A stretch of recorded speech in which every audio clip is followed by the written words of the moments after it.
আসসালামু আলাইকুম। Cradle and comfort থেকে আমরা একটি নতুন মজাদার পিউরি রেসিপি নিয়ে আজকে হাজির হয়েছি। রেসিপিটি খুবই সহজ এবং উপকরণগুলো আমাদের হাতের নাগালেই থাকে। এই রেসিপিটির জন্য আমরা উপকরণ হিসেবে নিয়ে নিয়েছি একটি সবুজ রঙের আপেল, নিয়ে নিয়েছি দুটো আজওয়া খেজুর। এই সবুজ রঙের আপেলটা আপনারা চাইলে অন্য আপেলও ব্যবহার করতে পারেন। এই আপেলের আমরা অর্ধেক অংশ নিয়ে নিব। তারপরে এটিকে ভালো করে ধুয়ে কিউব করে কেটে নিব।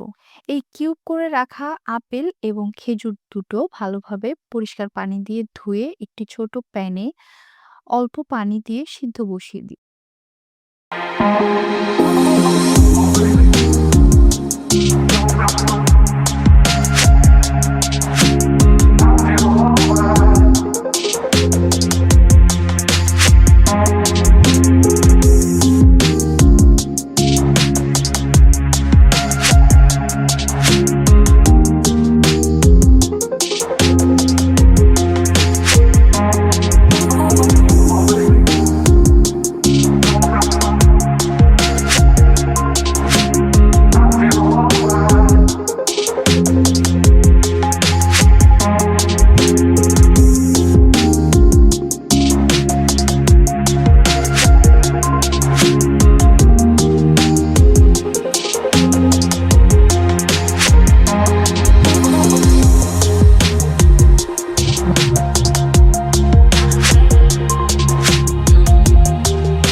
চুলার আঁচ আমরা মিডিয়ামে রেখে দিব এবং পানিটা আমাদের একটু খেয়াল করে অ্যাডজাস্ট করতে হবে যেন কোনোভাবেই সিদ্ধ হবার পরে অতিরিক্ত পানি না থেকে যায়, এবং পানি যদি থেকেও যায় তাহলে সেটাকে পিউরির সাথে মিক্স করে দিতে হবে। তাছাড়া আমরা যদি পানিটা ফেলে দিই তাহলে সেই ক্ষেত্রে পুষ্টি গুণাগুণ আপেল এবং খেজুর থেকে বের হওয়া যে পুষ্টি গুণাগুণ সেটা অনেকাংশে কম্প্রোমাইজড হয়ে যেতে পারে বা কমে যেতে পারে। তো এই জন্য আমাদের পানিটা একটু অ্যাডজাস্ট করেই দিতে হবে যেন সিদ্ধ হবার পরে এক্সট্রা পানি না থাকে। এক্ষেত্রে আপনার মিডিয়াম আঁচে রাখলে ১০ মিনিট বা এর আগেও সিদ্ধ হয়ে যেতে পারে। কাজটি লক্ষ্য রাখবে।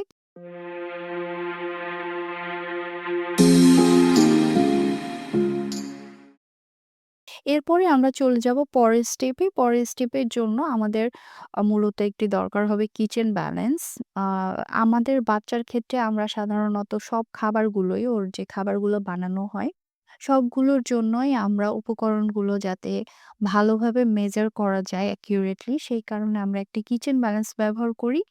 এই কিচেন ব্যালেন্সের সাহায্যে আমরা এখন ফর্মুলা দুধ বানিয়ে নিব, যেটা পিউরির সাথে ব্লেন্ড করতে হবে।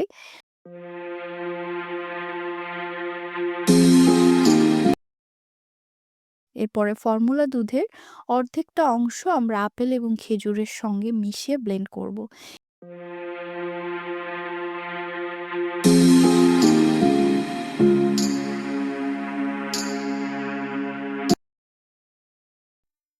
এরপরে সিদ্ধ করে রাখা আপেল এবং খেজুরটাকে আপনি একটি পাত্রে ঠান্ডা হওয়ার জন্য রেখে দিবেন। কারণ যেহেতু আমরা এটা ব্লেন্ড করব, তো অতিরিক্ত গরম জিনিস আমরা সাধারণত ব্লেন্ডারে দিই না। তাই একটু ঠান্ডা করে নেওয়াই ভালো। আমাদের বাচ্চার যেহেতু ৭ মাস বয়স, ও একটু স্মুথ পিউরি খেতেই পছন্দ করে। তবে আপনাদের বাচ্চার বয়স যদি ৭ মাস বা তার বেশি হয়, বা যদি সে দানা, দানা থাকলেও সেটাকে খেতে পারে তাহলে সেটা আরো ভালো। তো সেক্ষেত্রে আপনাকে ব্লেন্ড করতে হবে না। তো যেহেতু আমি ব্লেন্ড করব, তো এইজন্য আমি আ ব্লেন্ডারে যে অর্ধেকটা ফর্মুলা দুধ সেটি ঢেলে আপেল খেজুরের সাথে ভালোভাবে ব্লেন্ড করে নিব, এবং বাকি অর্ধেকটা মিক্স হয়ে যাবার পরে ফাইনাল ব্লেন্ড করার জন্য জাস্ট একটা চাপ দিয়ে হালকা ব্লেন্ড করে নামিয়ে নিব। অতিরিক্ত ব্লেন্ড করলে আবার সেক্ষেত্রে পুষ্টি গুণাগুণ কমে যাওয়ার আশঙ্কা থাকে। তাই এই ক্ষেত্রে আমরা কোনো দিক থেকে যেন পুষ্টি গুণাগুণটা কম্প্রোমাইজ না হয় সেদিকে খেয়াল রাখবো।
এক্ষেত্রে ব্যাস রেডি হয়ে গেল আপনার আপেল খেজুরের পিউরি। আমরা সাধারণত এই পিউরিটি খাওয়ানোর জন্য ফিডার ব্যবহার করি বা সিলিকনের যে চামচওয়ালা যে আ ফিডার মতো পাওয়া যায় সেগুলো আপনারা ইউজ করলেও অনেক ভালো বেনিফিট পাবেন। এটি সাধারণত আমি আমার বাচ্চাকে সকালবেলা বা সন্ধ্যার সময় দেই। তো আপনারা চাইলে অন্য সময়ও দিতে পারেন। সেটা আপনাদের সুবিধামতো সময়ে আপনারা দিতে পারেন। তো ধন্যবাদ সবাইকে। দেখা হবে পরের ভিডিওতে। টিল দেন আল্লাহ হাফেজ।